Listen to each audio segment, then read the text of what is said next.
My name is Simone, and I learned something about power the year my husband decided to leave me behind. Not physically, not yet, but spiritually, emotionally, in every way that mattered, he'd already gone. I just didn't see it clearly until he booked that flight to Singapore.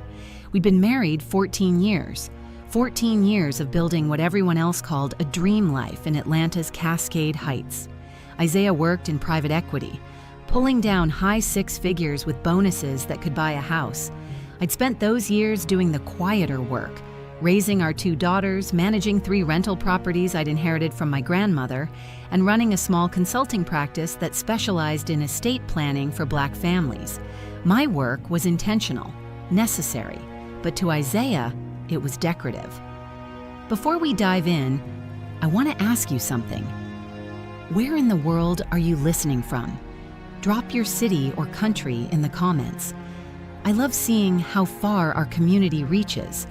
And if you haven't subscribed yet, now's the perfect time. Your support truly helps this community grow. Thank you for being here.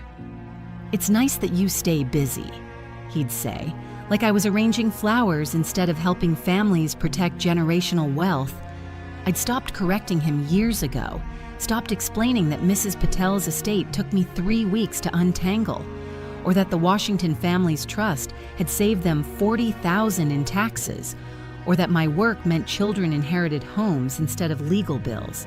He'd nod, smile that distracted smile, and change the subject to something from his world, a deal that closed, a lunch with someone important. Numbers that mattered. The pattern had been there so long I'd stopped seeing it as a pattern. It was just how we were. Tuesday mornings, he left for work before the girls woke up. I handled breakfast, the chaos of getting 2 kids fed and dressed and out the door with homework and permission slips and the right shoes for gym class. He called during my drive to drop them off, talked about his schedule while I navigated traffic, said, when I mentioned Kiara's field trip form or Destiny's dentist appointment. Sounds good, babe. Handle it however you think. I trust you. Trust. That word he used when he meant, I'm not paying attention, but I need you to think I am. Evenings, I cooked. Not because he asked, but because it was easier than the silent disappointment when I didn't. He liked things a certain way. Vegetables roasted, not steamed. Chicken seasoned how his mother made it. Rice fluffy, never sticky. I'd learned his preferences the way you learn a second language, through immersion and correction. This is good, he'd say, scrolling his phone between bites. Little dry maybe, but good. The girls would chatter about their day. I'd ask questions, draw out stories, laugh at Destiny's impressions of her teacher. Isaiah would look up occasionally, nod, smile, return to his screen. After dinner, I cleaned. He'd head to his office, the guest room we'd converted with its massive desk and 2 monitors, and the door that was always closed when he was working. The girls did homework at the kitchen table while I loaded the dishwasher, wiped counters, packed tomorrow's lunches. Some nights, Isaiah emerged around 9, poured himself bourbon. Sat in the living room, scrolling business news or watching financial analysis shows with the volume low. Come sit with me, he'd say, patting the couch. I'd sit, his arm around my shoulders, my head against his chest, his attention somewhere else entirely. He'd kiss my hair absently, tell me about some market movement or merger I didn't understand. I'd make appropriate sounds, ask simple questions. Don't worry about it, he'd say. It's complicated, finance stuff. As if my degree in business administration meant nothing. As if I hadn't run my grandmother's rental properties for 15 years. As if I didn't advise clients on multi-million-dollar estates. But I'd learned not to push. Learned that when I did, he got that look. Patient but strained, like I was a child asking why the sky was blue. Simone, I love that you're interested. But trust me, this is different from your estate stuff. Different level of complexity. Different level. As if levels existed and mine was lower. Weekends were for his preferences. Golf with colleagues Saturday mornings. Brunch with his business school friends Sunday afternoons. I'd suggest family time, The botanical gardens, a movie, a bike ride, and he'd agree in theory. Absolutely. Let's do that. Maybe next weekend? This weekend, I really need to network, decompress, catch up on work, play around with someone important. The girls would love to see you, I'd say carefully. I see them every day. You're home every day. That's not the same thing. His expression would shift, defensive, slightly wounded. I'm working, Simone.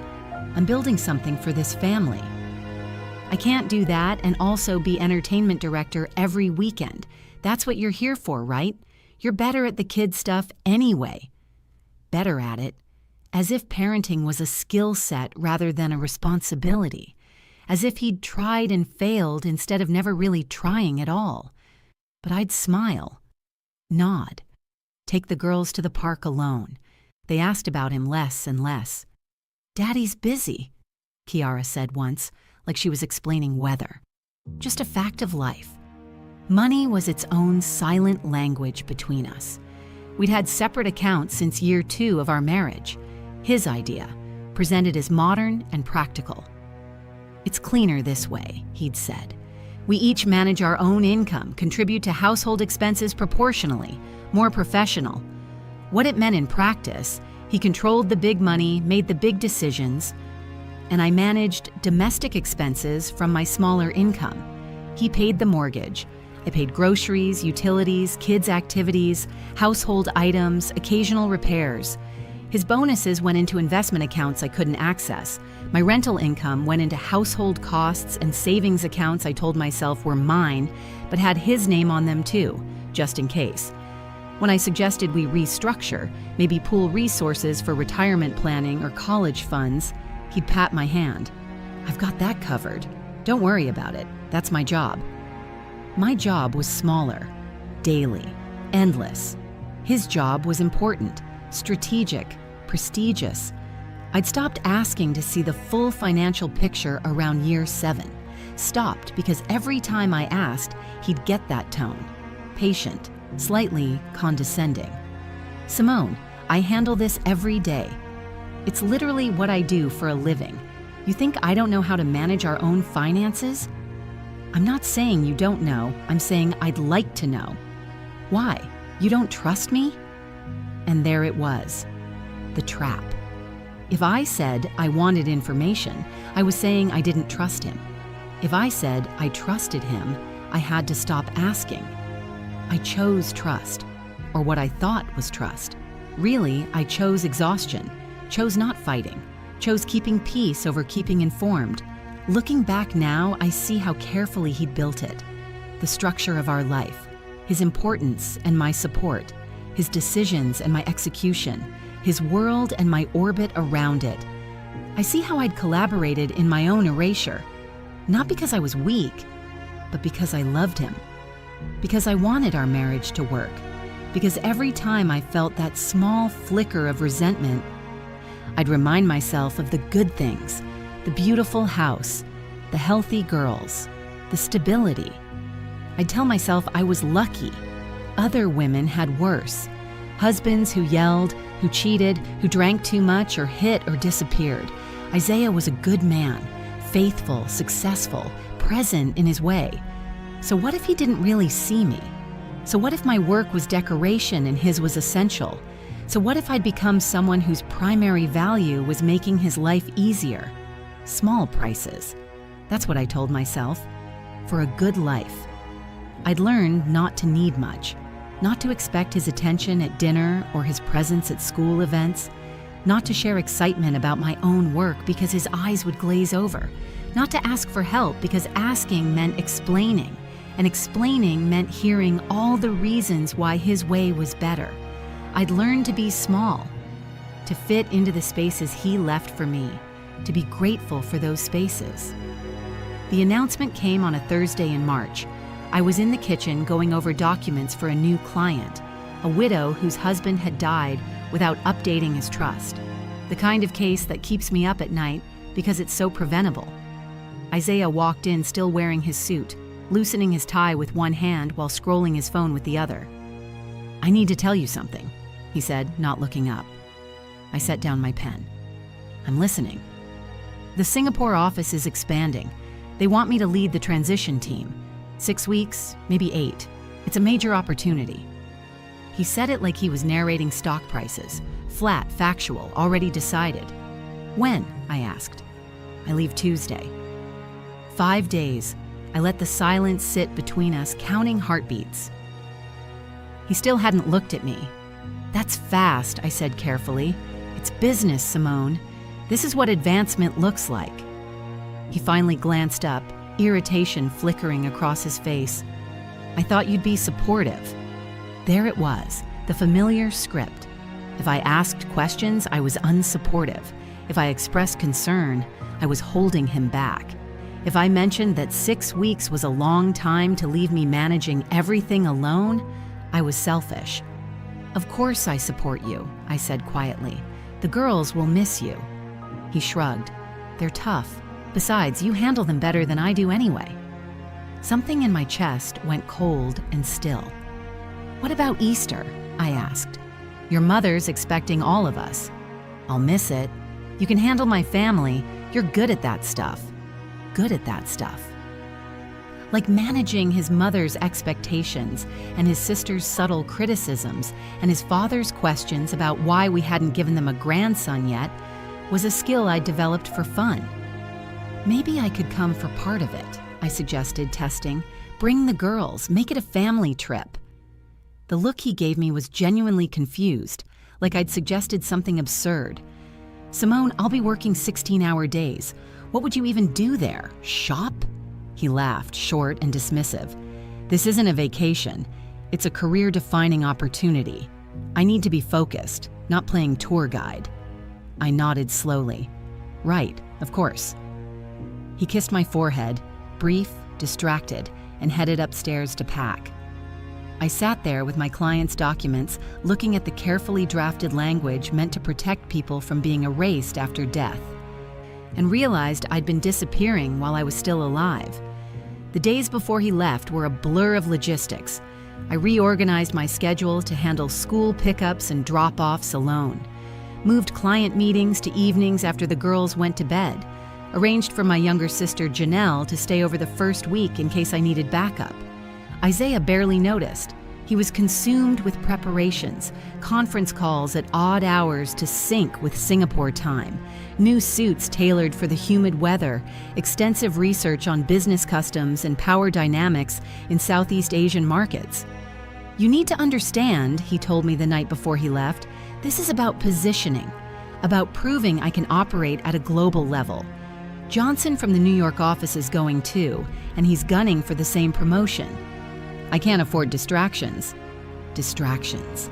That's what we'd become, me and the girls and the life we'd built. The morning he left, I woke up at 5 to make him breakfast. Old habit.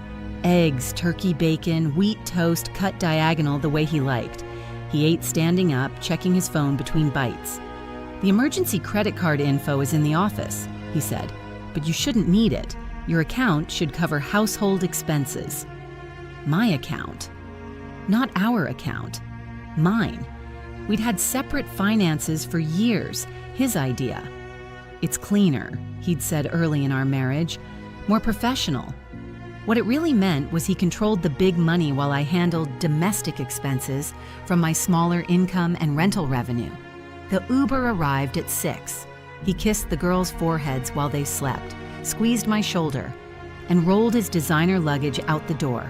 I watched from the window as the car pulled away, brake lights disappearing into the pre-dawn darkness. Then I poured myself coffee and opened my laptop. The first week was adjustment. The girls asked about Daddy every night. I showed them Singapore on the map, let them calculate the time difference, helped them send him emails with school artwork attached. He responded with one-word answers and occasional thumbs-up emojis. The first morning without him, I woke at 6 instead of 5. Lay in bed for 10 extra minutes, listening to the house settle around me. No alarm for his early meeting. No need to have coffee ready precisely when he came downstairs. I made pancakes for breakfast. Isaiah hated pancakes, said they were too heavy, too sweet, not substantial enough. But the girls loved them, and I realized I hadn't made them in months, maybe years. Kiara drowned hers in syrup, grinning. "This is the best, Mama." "Special treat," I said. "Because Daddy's gone?" I paused, spatula in hand. "Because it's Friday." But she was right, in a way she didn't understand yet. I dropped them at school and drove to my first client meeting in silence. No phone call from Isaiah about his schedule, no half listening while he talked through his day, just NPR and my own thoughts. The quiet felt strange. Not lonely, exactly, more like space. That evening, I ordered pizza instead of cooking. The girls were delighted. I was exhausted from shuffling my schedule, but there was something lighter about eating paper plates on the couch, watching a movie they chose without asking if Daddy would like it. "Can we do this every Friday?" Destiny asked. "Maybe not every Friday, but sometimes." She snuggled against me. "I like when it's just us." I kissed her forehead and tried not to examine that statement too closely. The weekend stretched ahead, unstructured. No golf schedule to work around, no brunch with his colleagues, no need to have the house perfect in case he brought someone home. Saturday morning, I took the girls to the farmer's market. We bought flowers, bright sunflowers that Isaiah would have said were too informal for the dining room. I put them in a mason jar on the kitchen table anyway. We went to the park, stayed for hours. I pushed Destiny on the swings until my arms ached and helped Kiara practice cartwheels on the grass. No checking my watch, no rushing home because Isaiah wanted dinner at 6. Sunday, we went to church and then to Janelle's for lunch. My sister made her famous mac and cheese, and we sat in her kitchen talking while the girls played in the yard. "You look different," Janelle said, studying me. "Tired." "No, lighter, like you're breathing deeper or something." I thought about that. "It's just been a week." "Uh-huh." She sipped her sweet tea. "How's Isaiah doing?" "He's busy, working a lot." "He called the girls?" "Not yet. He texted that he would soon." Janelle's expression said everything she didn't. My sister had never loved Isaiah, not hated him. She was too polite for that. But she'd always held something back, some reservation she wouldn't name. I'd thought it was jealousy, maybe, or some sister thing about me getting married first. Now I wondered if she'd seen something I'd been too close to see. The second week, I started noticing things. How I made decisions without second-guessing. Chicken or fish for dinner, whatever I wanted. Movie or bedtime reading, whatever felt right. Take the girls to the library on Tuesday or Thursday, whichever worked for my schedule. Small things, meaningless things. Except they weren't meaningless. They were mine. I worked, saw clients, managed the rental properties. One needed a new water heater, another had a lease renewal, made dinner, helped with homework, read bedtime stories, fell into bed exhausted. But something had shifted in the quiet. I'd catch myself humming while cooking, making meals I liked instead of meals he preferred, listening to podcasts he found annoying, staying up past 10, reading in bed without worrying about disturbing him. The girls adapted faster than I expected. Kiara took on more responsibility, helping Destiny with homework without being asked. They both became more independent, making their own breakfasts sometimes, setting out their clothes the night before. "You're doing great," I told them one evening. "You're doing it all by yourself," Kiara said. "That's harder." "I'm not by myself. I have you two." She looked at me with those too wise 12-year-old eyes. "You know what I mean." I did. Without Isaiah's presence, his schedule, his needs, his opinions, the house felt different, lighter somehow, despite the extra work. I could hear myself think, could make decisions without second-guessing how he'd critique them later. The third week, I started sleeping better. Not easier. I still woke at 2 a.m. sometimes, mind racing through tomorrow's to-do list, but deeper. Without the hyper-awareness of someone else in the bed, someone whose mood I'd learned to read from the rhythm of his breathing. I spread out, took both pillows, let myself sprawl diagonal across the mattress. It felt decadent. I started going to the gym before the girls woke up, something I'd stopped doing years ago because Isaiah needed the car early. Janelle stayed over those mornings, sleeping on the couch, happy to help. "You're glowing," she said one morning when I got back. "I'm sweaty." "No, seriously, you look good, happy." "I'm just managing." Maybe that's the same thing. I thought about that in the shower, about managing versus thriving, about whether I'd known the difference. At work, I started taking on more complex cases. Without rushing home for dinner at 6 sharp, I could stay late when needed. Could give clients the attention they deserved without watching the clock. One evening, I helped an elderly woman untangle a trust her son had been managing. 3 hours of careful documentation revealed he'd been siphoning funds for years. Legal, technically. She'd signed papers without reading them, but not ethical, not kind. "I trusted him," she said, crying. "He's my son." "I know." I held her hand. "But trust doesn't mean giving up your right to know what's yours." She looked at me with red-rimmed eyes. "How do you learn that?" "Slowly," I said, "and sometimes too late." I went home that night thinking about trust, about the difference between faith and abdication, about all the papers I'd signed over the years because Isaiah had put them in front of me and I'd assumed he had my best interests at heart. That night, I couldn't sleep. I lay in the dark, listening to the house settle, and let myself think thoughts I'd been avoiding. What did I actually know about our finances? Really know, not assume or trust. I knew my rental properties generated income. I knew I had a checking account and a small savings account. I knew Isaiah paid the mortgage and handled the big picture. But what was the big picture? Where did his bonuses go? What investments did we have? What was in my name versus his name versus ours? I'd signed tax returns every year. Hadn't read them carefully. Trusted his accountant, who was really his accountant, not ours. I'd signed mortgage refinancing papers.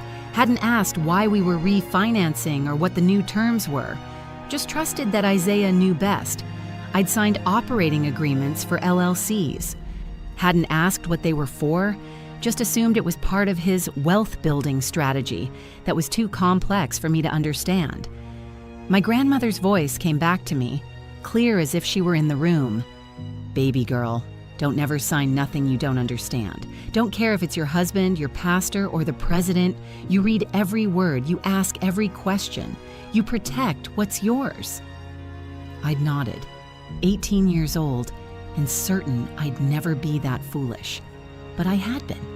I'd signed everything Isaiah put in front of me, trusted everything he told me, believed I was partnering when really I'd been consenting without knowledge. The second week, I received a call from Geneva Richards, a senior partner at the estate planning firm where I'd worked before going independent. She'd been mentoring me informally for years, sending referrals, offering guidance. "Simone, I'm calling with an opportunity. We're expanding our high net worth practice. I want you to come back full-time as a senior consultant. Equity track. Your own team." I almost dropped the phone. "Geneva, I'm honored, but I don't know if now is the right time. Isaiah's traveling for work and with the girls." "That's exactly why now is the perfect time," she interrupted. "You've been operating below your potential for years. You're brilliant at this work. Your clients trust you. You understand wealth preservation in Black families in ways most estate attorneys never will. Stop thinking small." That night, I couldn't sleep. I kept thinking about that phrase. Thinking small. Was that what I'd been doing? Making myself smaller to fit into Isaiah's big life? I got up at 2 in the morning and went to the office. The spare bedroom I'd converted into my workspace. Filed paperwork, client notes, tax documents. But there, in a drawer I rarely opened, I found something else.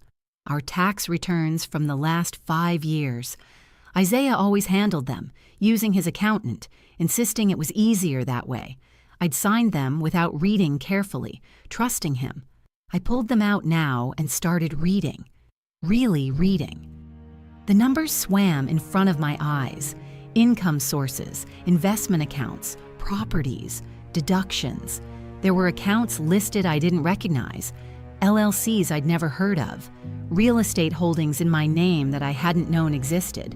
My grandmother had left me those 3 rental properties, But according to these returns, there were 5 properties generating income under my tax ID. 5. I sat back, heart pounding. Where were the other 2? Who was managing them? Where was that income going? My hands shook as I pulled out year 4. Same properties, same LLCs, same pattern. Year 3. There, a transfer. Property transferred from Harrison Family Trust to Simone M. Harrison. 2 commercial addresses I'd never seen before. I grabbed my laptop, searched the addresses. An office building in East Point, a retail space in College Park, both in neighborhoods I knew, neighborhoods my grandmother had invested in decades ago when nobody else would. I found property records online. Both listed me as the owner of record. Transfer dated 15 years ago, right after my grandmother died. I'd never known they existed. The room felt too small suddenly, too hot. I stood up, paced to the window, looked out at the dark street. Somewhere across the world, Isaiah was sleeping, or working, or networking over expensive dinners, living his life, chasing his opportunities, building his empire on my foundation. I pressed my forehead against the cool glass and let myself feel it. Not anger yet, something quieter, something like grief. For the woman I'd been, the one who'd signed papers without reading them because love meant trust, the one who'd believed her husband when he said things were too complicated for her to understand, the one who'd made herself so small she disappeared from her own financial life. I thought about my grandmother, about how she'd bought property in the 1960s when banks wouldn't give Black women loans, how she'd used her brother's name on the deed until she could transfer it, how she'd been so careful, so strategic, so determined to build something that would last, and I'd let a man convince me I only had 3 houses. I spent the next 4 hours going through every document in that drawer, bank statements I'd signed without reviewing, trust documents with my signature, operating agreements for companies I didn't remember forming. Each new paper felt like a small betrayal, not big enough to call him out on individually, but together, a pattern. He'd been using my name, my credit, my inherited properties as collateral and leverage for his own investments. I found business loan documents, my signature, terms I'd never discussed, properties I owned listed as additional security. I found investment account statements, my tax ID, transactions I'd never authorized, money moving in and out of accounts I didn't know I had. It was all legal, probably. His accountant wasn't sloppy. Everything had been documented, filed, reported. But I'd never consented. Not really. Not informed consent. I'd signed papers he'd put in front of me. Just a formality. Standard estate stuff. Part of our tax strategy. Trusting that my husband had my best interests at heart. By dawn, I understood. Isaiah had built his empire on my foundation, used my grandmother's legacy, properties she'd bought when Black women weren't supposed to own anything, as leverage for his ambitions, and he'd done it by keeping me ignorant, not through lies exactly, through omission, through complexity, through making me feel stupid for asking questions. I sat there as sunlight started filtering through the blinds, and something inside me crystallized into perfect, cold clarity.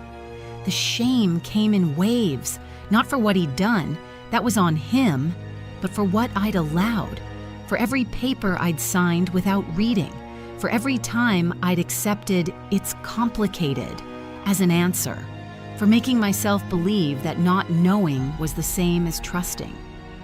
I thought about the girls, about Kiara watching me sign things without reading them, about Destiny growing up seeing her mother defer to her father on everything financial.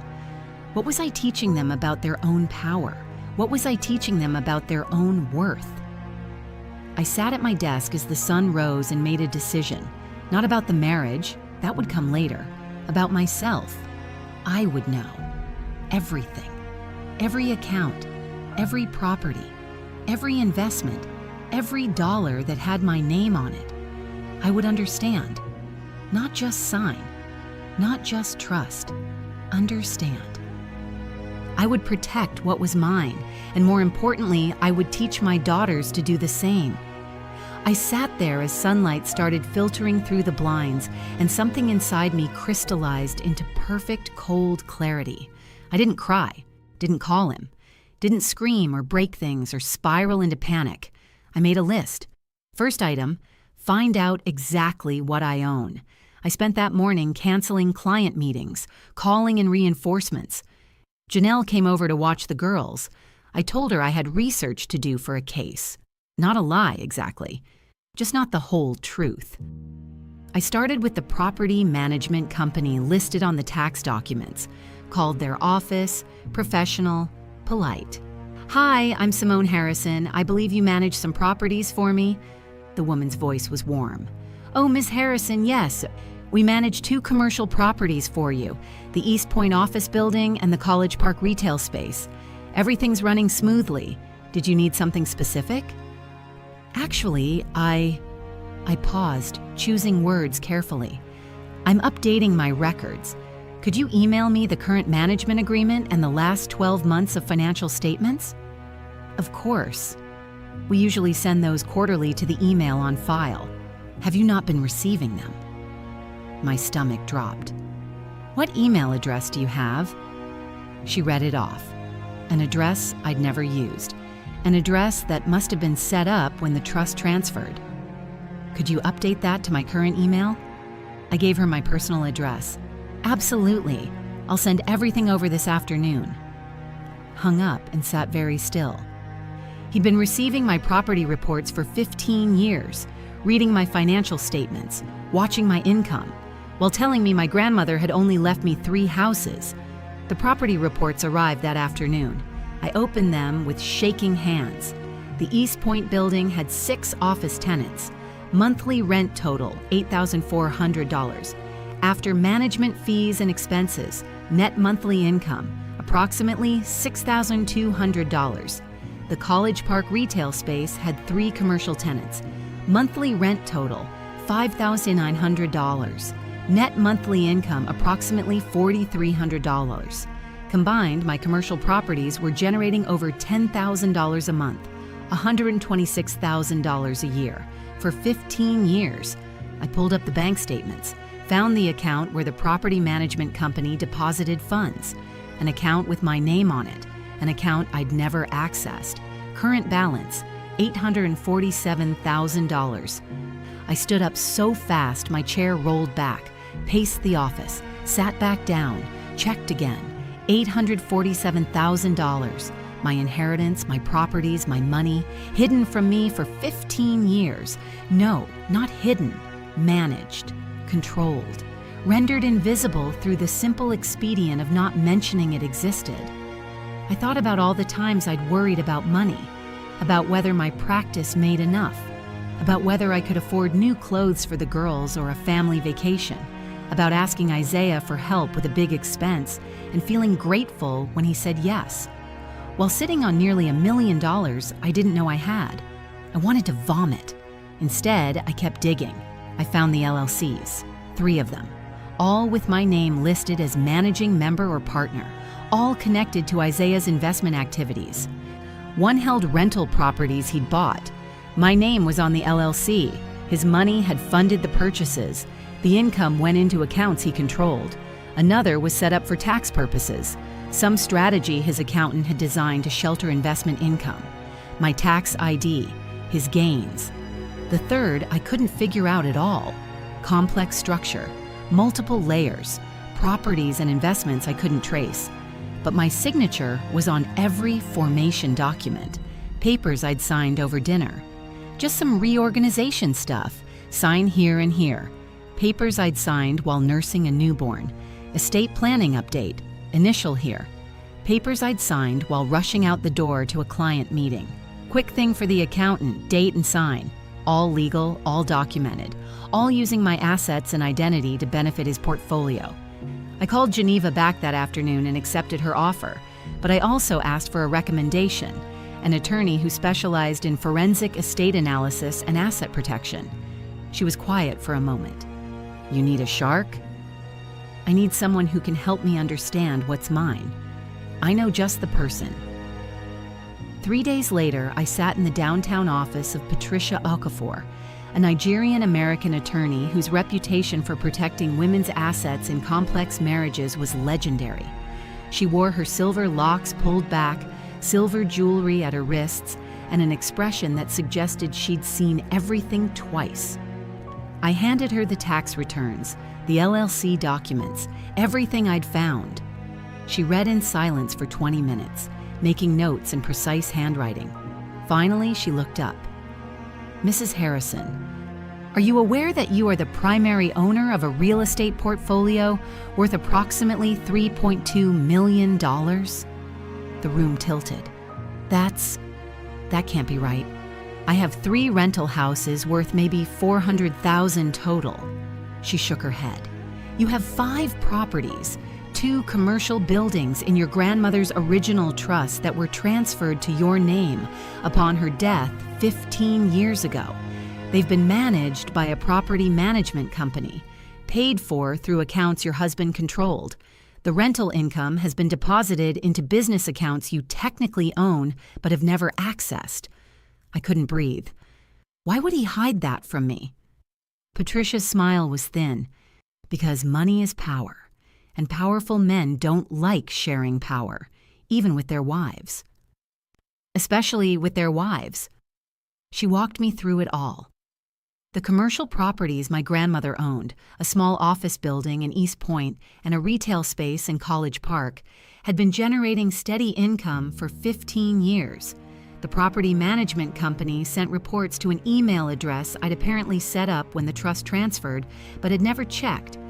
Isaiah had convinced me the inheritance was just those 3 houses, had handled the complicated trust stuff himself, had made me feel grateful he was taking care of it so I didn't have to worry.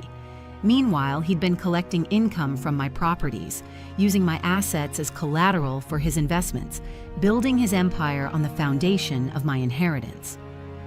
"What are my options?" I asked. Patricia leaned back. "That depends. Do you want to protect what's yours? Or do you want to burn his house down? I want what's fair. Fair isn't always possible, but protected, that I can do." I went home that night and lay awake until dawn, my mind turning over everything Patricia had said.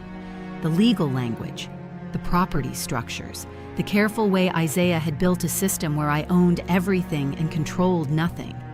In the morning, I looked different in the mirror, older, maybe, or just clearer. I called Patricia back. "I'm ready to start." We spent the next 3 weeks building a fortress. The work was meticulous. Patricia insisted on documenting everything, creating a paper trail that proved what I'd known versus what I'd been told. We pulled email records, bank statements, trust documents. We tracked every signature I'd made, every paper I'd signed, every decision made without my knowledge. "This isn't about proving he did something illegal," Patricia explained. "It's about proving you weren't informed, that you signed documents without understanding what you were signing, that your consent wasn't meaningful." We started with the simple stuff.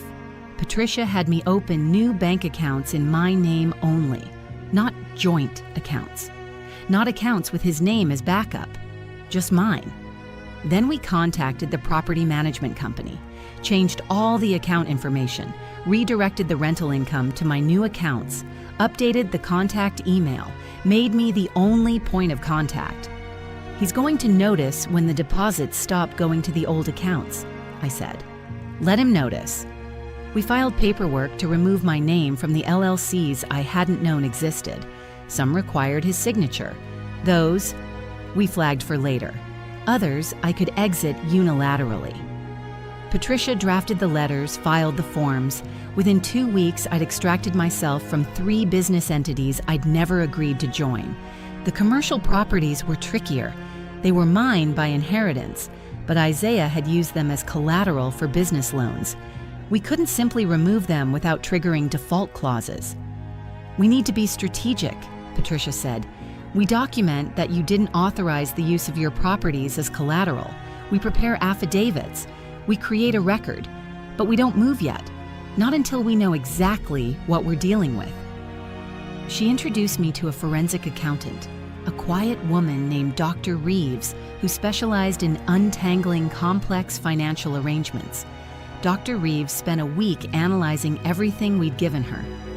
Then she sat me down with a report that made my head spin. "Your husband has been very clever," she said.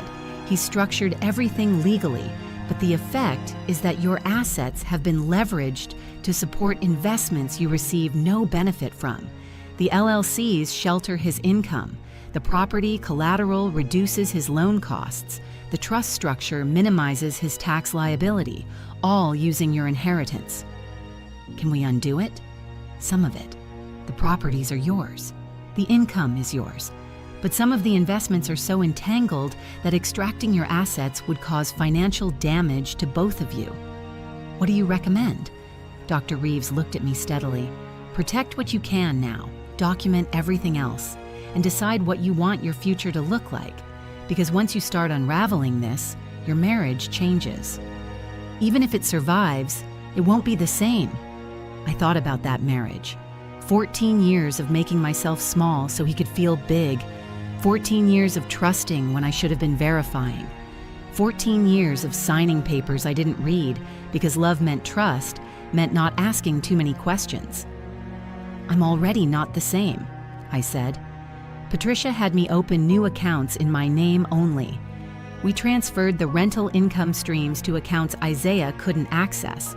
We filed paperwork to remove my name from LLCs I hadn't known existed. We documented everything, every signature I'd made without understanding, every account opened without my knowledge, every decision made without my input. We didn't change ownership of anything, didn't take anything that wasn't mine.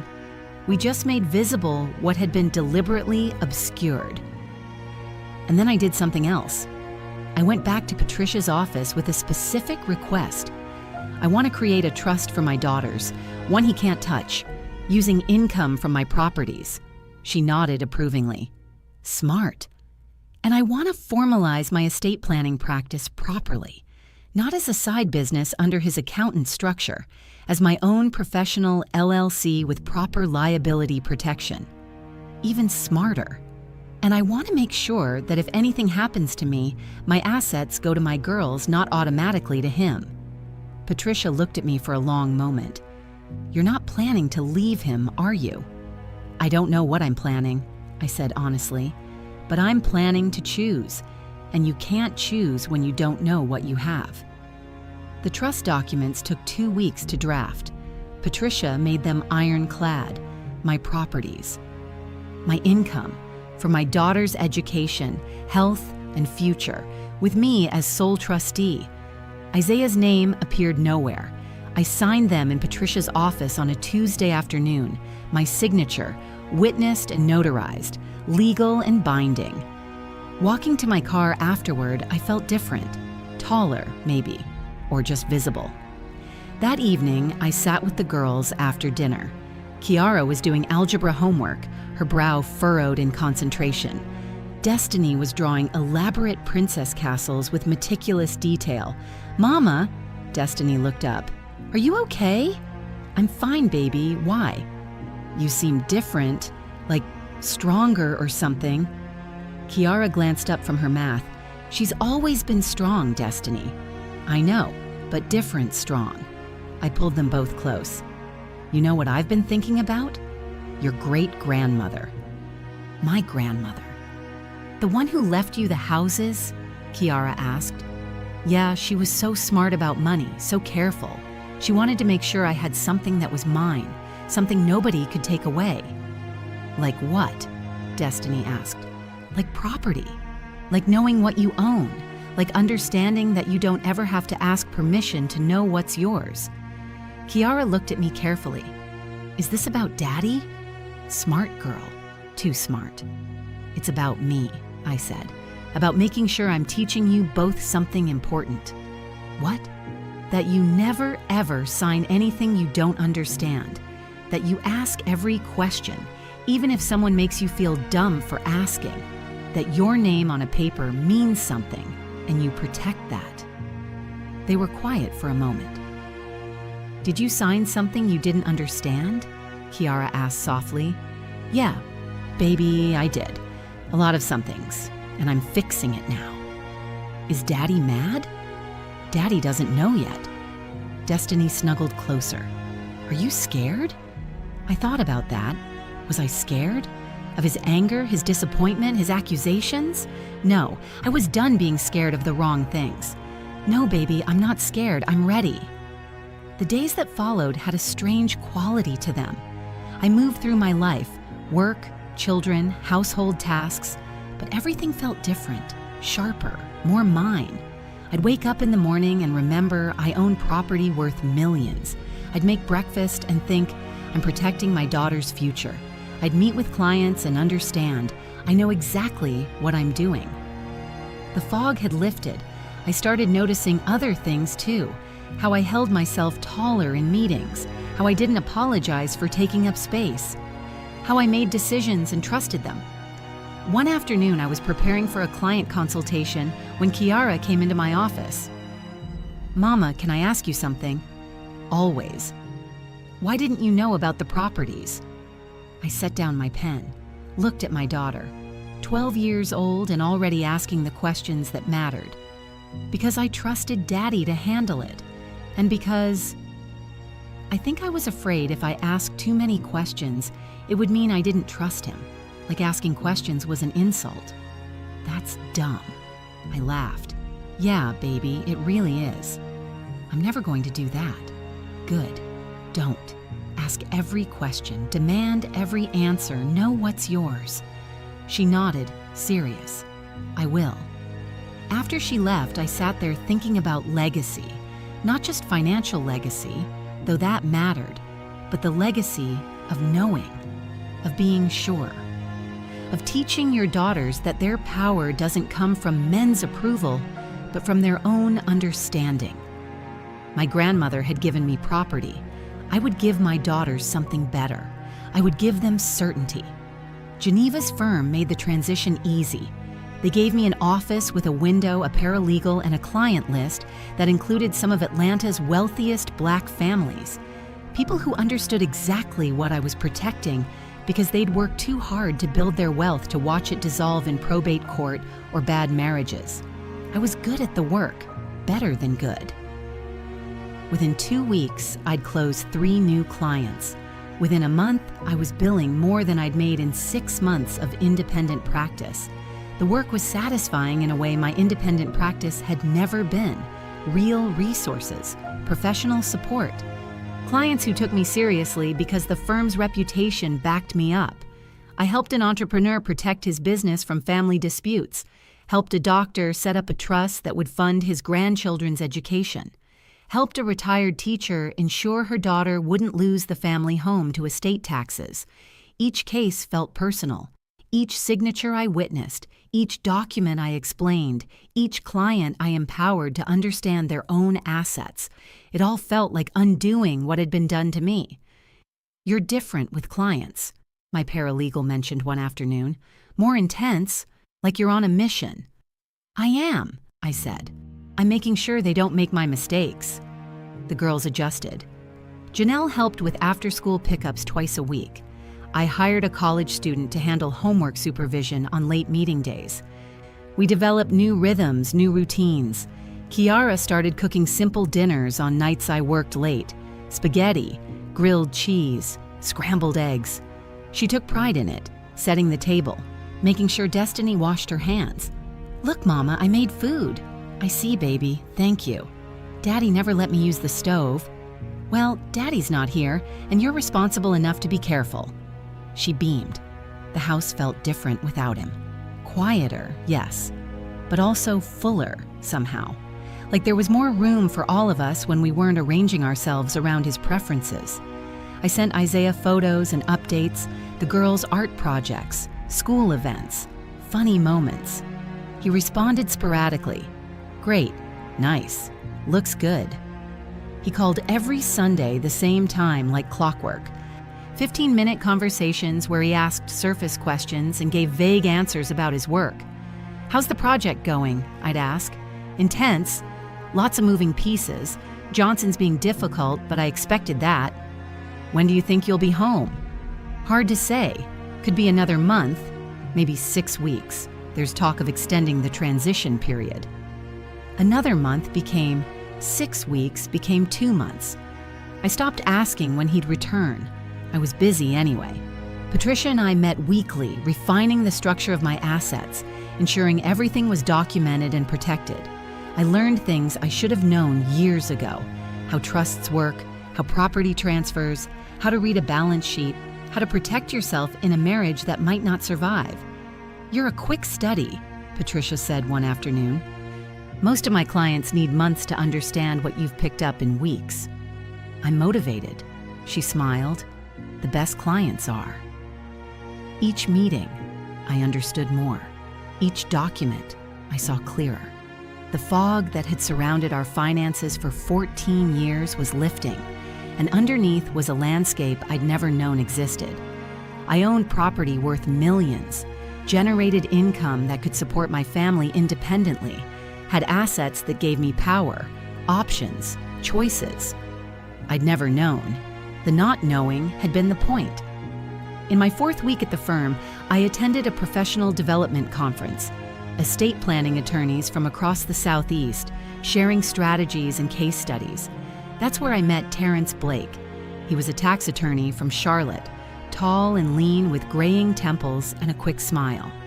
We ended up at the same networking dinner, seated next to each other by accident, and spent 3 hours talking about the complexities of generational wealth transfer in Black families.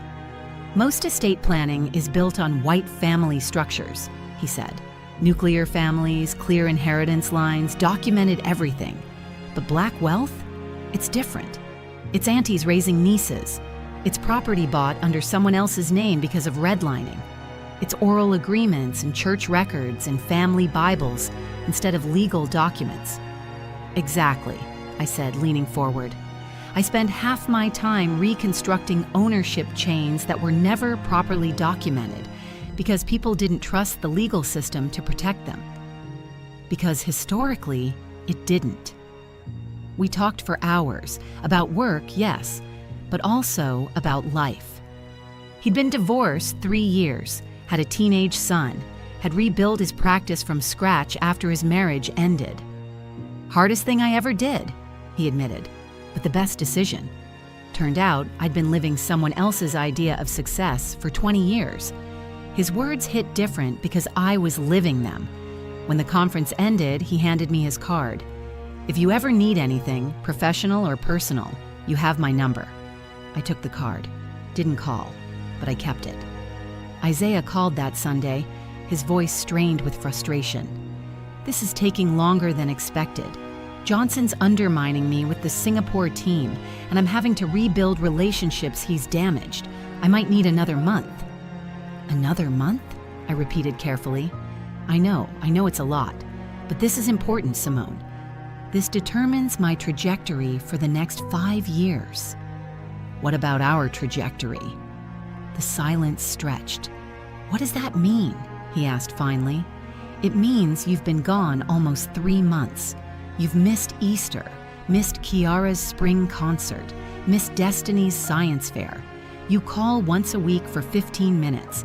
I don't know what's happening in your life, and you don't ask about what's happening in mine." "I'm working," he said, defensive. "I'm building something." "So am I."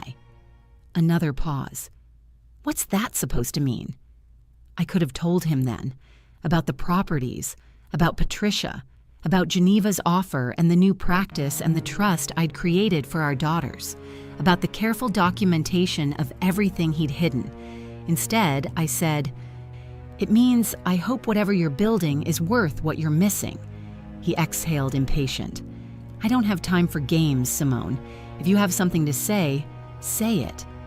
"I love you," I said quietly, "but I'm not waiting anymore." "Waiting for what?" "For you to see me." I hung up before he could respond. He didn't call back. The next week, Geneva called me into her office. "I have a proposal. We're opening a division focused specifically on estate planning for Black entrepreneurs and families. I want you to head it." I stared at her. "Geneva, I've been here 2 months." And you've already proven yourself. You understand this community. You have their trust. And frankly, Simone, you have a story they need to hear. What story? The one about the woman who didn't know what she had until she looked. Most of our clients, especially women, have no idea what they actually own. Their husbands handle it, their fathers handled it before that, their sons will handle it after. You can teach them what you learned. That night, I looked at my daughters over dinner. Kiara, 12, was telling me about her friend group drama with the animated intensity of early adolescence. Destiny, 9, was carefully arranging her peas into a spiral pattern, lost in her own world.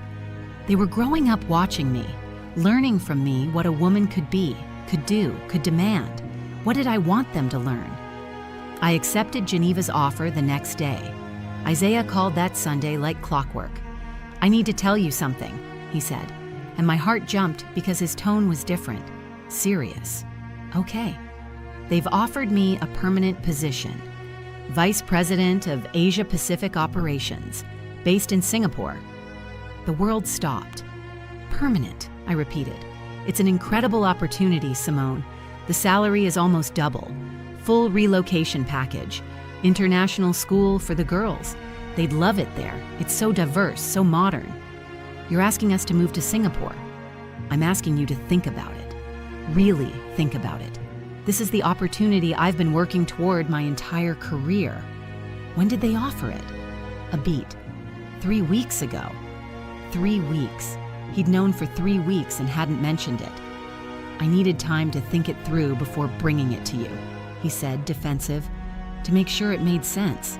Without me, I was going to tell you." "When?" "Now. I'm telling you now." I closed my eyes. "No." "What?" "No, Isaiah. We're not moving to Singapore." His laugh was sharp, disbelieving. "You're not even going to consider it? You didn't consider me when you took this assignment. You didn't consider me when you stayed extra months. You didn't consider me when you accepted this position. Why would I consider uprooting our entire lives for a decision you already made? This is my career. And what about mine?" Silence. "You have a hobby business, Simone. I'm talking about real money, real advancement." Something inside me snapped clean. "My hobby business," I repeated, voice deadly quiet. "The hobby business that just made me a senior partner at one of Atlanta's top estate planning firms? The hobby business that's been supporting our household for 3 months while you've been playing corporate warrior in Singapore? I've been working, so have I. I've been working and raising your daughters and managing the properties and building a practice and doing it all without you. And you know what I learned, Isaiah? I don't need you to do any of it." The silence on the other end was absolute. "I found the properties," I continued, "the ones you forgot to mention, the ones generating income in my name that you've been controlling. I found the LLCs and the accounts and all the ways you've been using my inheritance to build your empire while calling my work a hobby. Simone, I've spent the last 3 months working with an attorney. Everything that's mine is protected now, in my name only, including the trust I set up for our daughters using income from properties you convinced me I didn't have. You had no right." "No right?" My voice rose. "No right to control my own inheritance? No right to know what I actually own? You're going to lecture me about rights? Those assets were part of our joint financial planning. No, they were part of your financial planning. I was just the signature you needed to make it legal." I heard him breathing hard, trying to regain control. "We need to talk about this in person." "Then come home. I can't just leave." "Right, because your work matters. Your opportunity matters. Your trajectory matters. What about mine? This is different. Why? Because you're the man. Because you make more money. Because you've decided your dreams are more important than mine? I'm trying to build something for our family." "No," I said, and my voice was steady now, certain. "You're trying to build something for yourself, and you needed me small to do it." I hung up. He flew home 2 days later. I didn't pick him up from the airport. He took an Uber to the house. arriving mid-afternoon while I was at a client meeting. The girls were at school. When I got home at 6, he was in the living room, tie loosened, looking disoriented in his own house. "We need to talk," he said, standing. I set my briefcase down. "So talk." "I made mistakes. I should have handled Singapore differently, should have consulted you about the promotion." I waited, but what you did, going behind my back, moving assets around, changing our financial structure without discussing it, that's not okay either. I didn't go behind your back, Isaiah. I looked at what was already mine. The difference is, you didn't think I'd bother to look. He stepped closer. "We can fix this. I'll turn down Singapore. We'll restructure our finances together, make it more transparent. But you have to trust me." "Trust you," I repeated softly. "With what, exactly?" "With our marriage, our future." "Here's what I trust," I said. "I trust that you'll do whatever benefits you most. I trust that you'll frame it as what's best for us. And I trust that when I disagree, you'll find a way to make me feel unreasonable for saying no." "That's not fair." "I'm not interested in fair anymore. I'm interested in protected." His jaw tightened. "So what, we're done? 14 years and you're just willing to throw it away?" "You threw it away when you booked that flight to Singapore without asking if I minded being left alone for months.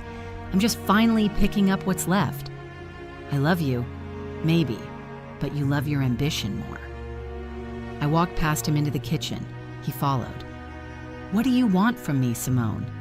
"Nothing." "Nothing? I don't want anything from you anymore, Isaiah. That's the point."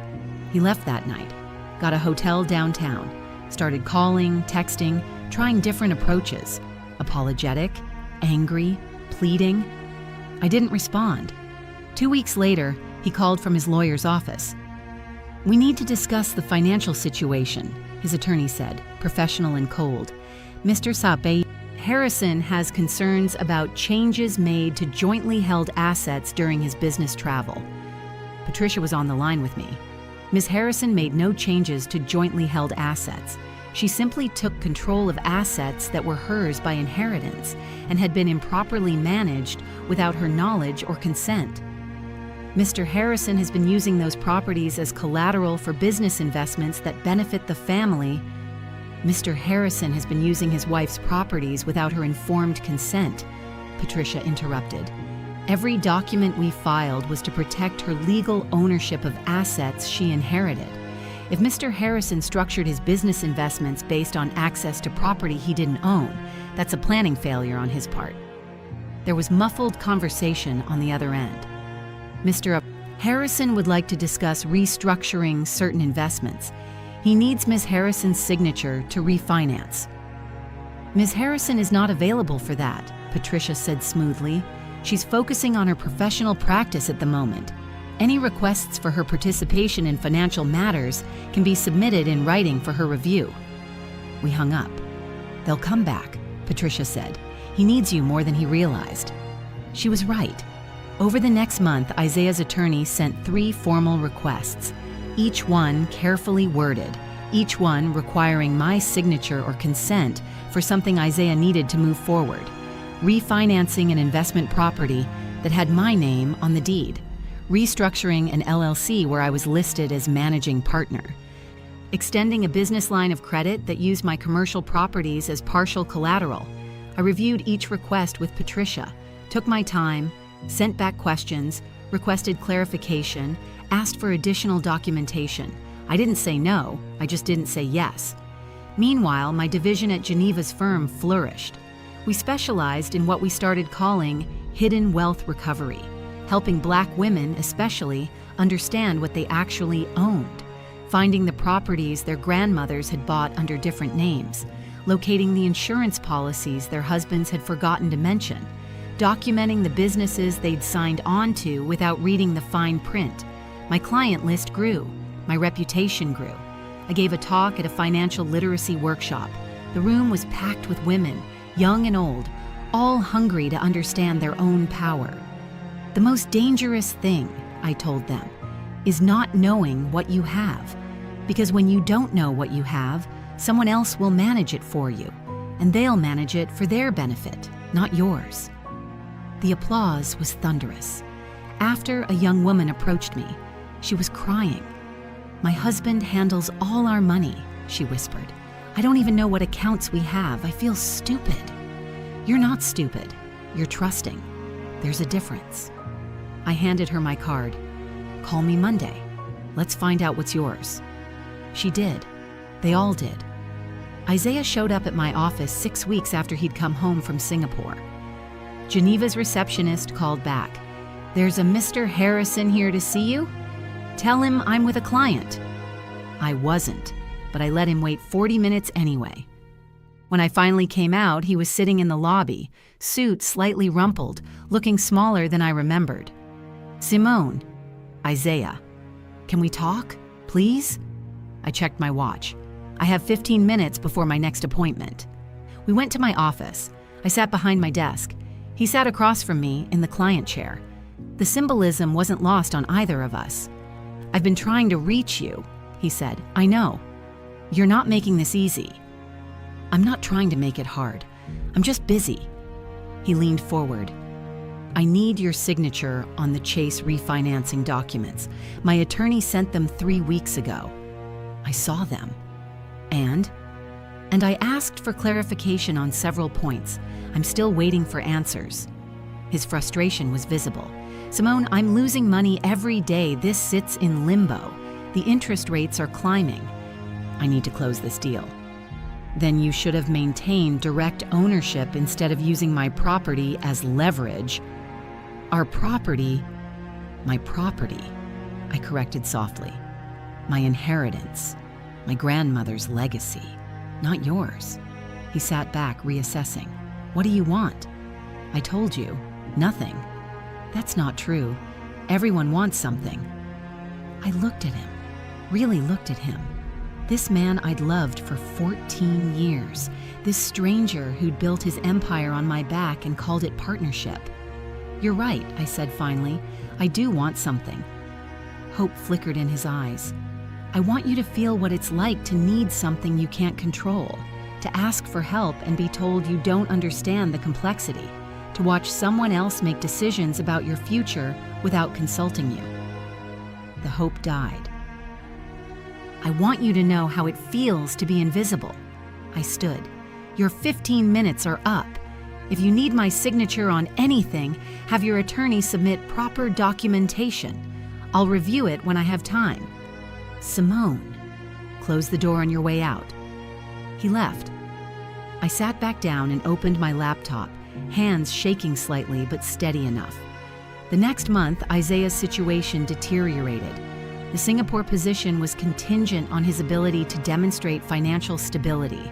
Part of the expatriate package required proof of U.S. asset holdings that met certain thresholds. The properties in my name had been part of his portfolio presentation. When he couldn't produce updated documentation showing his control of those assets, questions arose. His company didn't rescind the offer, but they delayed it. Put him on a revised timeline while they reassessed his financial position. Meanwhile, the refinancing he needed fell through when interest rates jumped, and he couldn't close in time. I heard all of this through Janelle, who heard it from Isaiah's sister, who was furious with me. "You're destroying his career over hurt feelings," she'd told Janelle. I didn't respond to that either. I was busy. Geneva promoted me to equity partner. My division was the firm's fastest growing, bringing in high net worth Black clients who'd never felt comfortable with traditional estate planning firms. I bought a new car, nothing flashy, but mine, paid in cash. Took the girls to Martha's Vineyard for a week, just us.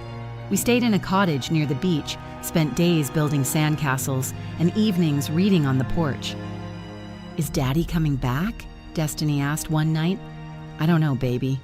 Do you want him to?" I pulled her close. "I want him to be happy, and I want us to be happy. Sometimes those things can happen together, sometimes they can't. Are we happy now?" I looked at Kiara, reading quietly in the corner, at Destiny, warm and safe in my arms, at the ocean beyond the window, vast and indifferent and beautiful. "Yeah, baby, I think we are." 3 months after Isaiah came home from Singapore, his attorney called Patricia directly. Mr. Harrison is prepared to offer a comprehensive financial settlement, full disclosure of all assets, equitable division, generous child support, and spousal maintenance. Ms. Harrison hasn't filed for divorce, Patricia said mildly. We understand, but given the current situation, Mr. Harrison feels it would be prudent to establish clear financial boundaries. How thoughtful. Patricia's voice was dry. I'll discuss it with my client. She called me afterward. He's panicking. The Singapore offer is basically dead. He's trying to salvage what he can. What do you think? I think you hold all the cards. The question is what you want to do with them. I thought about that for a long time. What did I want? Not revenge, exactly. Not punishment, just clarity. I want to keep what's mine, I said finally. Protect my daughters, build my practice, live my life. And Isaiah? Isaiah can do whatever he wants. He just can't do it with my assets anymore. We drafted a response, not a divorce filing, just a formal financial separation agreement. Clean lines, clear boundaries, everything that was mine, protected. Everything that was his, acknowledged. His attorney called back 2 days later. Mr. Harrison would like to meet with Ms. Harrison directly to discuss this personally. Ms. Harrison is traveling for business, Patricia said. She'll review the agreement when she returns. I wasn't traveling. I was in my office, listening on speakerphone, but I let him think I was too busy to make time, the way he'd been too busy for 3 months in Singapore, the way he'd been too busy to ask questions about my work for 14 years, the way he'd been too busy to see me. Isaiah signed the financial separation agreement 6 weeks later. I heard he'd taken a position in his company's Atlanta office, a lateral move, not a promotion, not Singapore. I heard he'd sold some investments at a loss. I heard he was dating someone. A woman from his gym.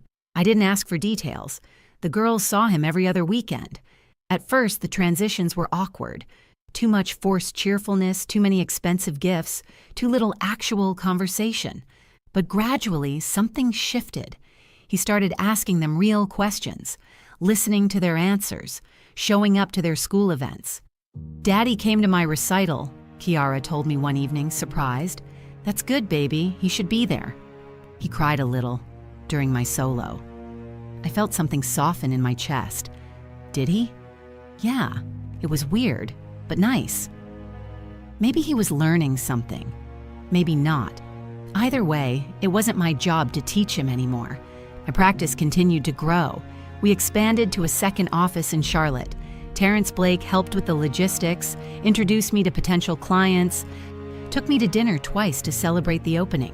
You've built something remarkable, he said over wine one evening. I'm building something honest, I corrected. That's all. That's everything. We talked about life, about work, about the future. He asked if I was seeing anyone. No, I said. I'm busy. Too busy? I smiled. Busy enough. He understood, didn't push. But he kept my card. A year after Isaiah left for Singapore, I received an invitation. The National Bar Association was hosting a conference on wealth preservation in minority communities. They wanted me to keynote. I stood on that stage in front of 500 attorneys, looking out at a sea of faces, black, brown, eager, hungry for knowledge. And I told them my story. Not all of it, not the personal parts, but the professional truth. About women who don't know what they own, about husbands who manage assets without disclosure, about the importance of visibility, documentation, protection, about power. The law protects people who understand it, I said. Our job is to make sure everyone has access to that understanding, especially the people who've been deliberately kept in the dark. The standing ovation lasted 3 minutes. Afterward, women lined up to talk to me, to share their stories, to ask for help. I gave them my card, all of them.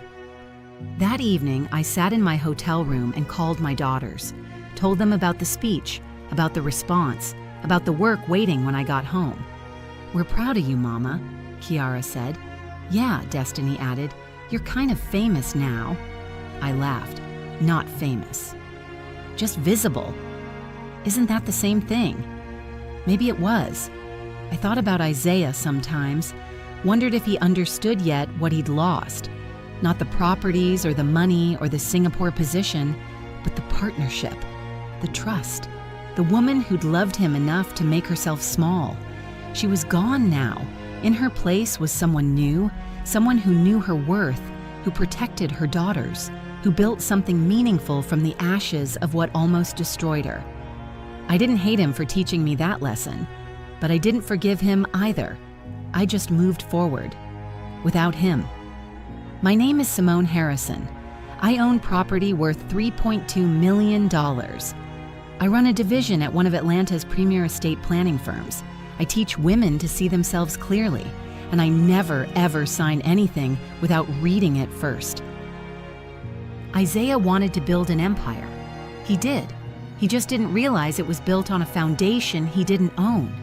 And when I took back what was mine, the whole structure trembled. He's rebuilding now, smaller, more careful. Good. He should know how that feels. As for me, I'm not rebuilding. I'm building new, on solid ground, in my own name. And nobody, not even someone I loved for 14 years, will ever take that from me again. If this story moved you, don't forget to like, subscribe, and turn on notifications. And before you go, click on hype to help this video reach even more people. Your support keeps these voices alive and keeps our community growing. Thank you for listening.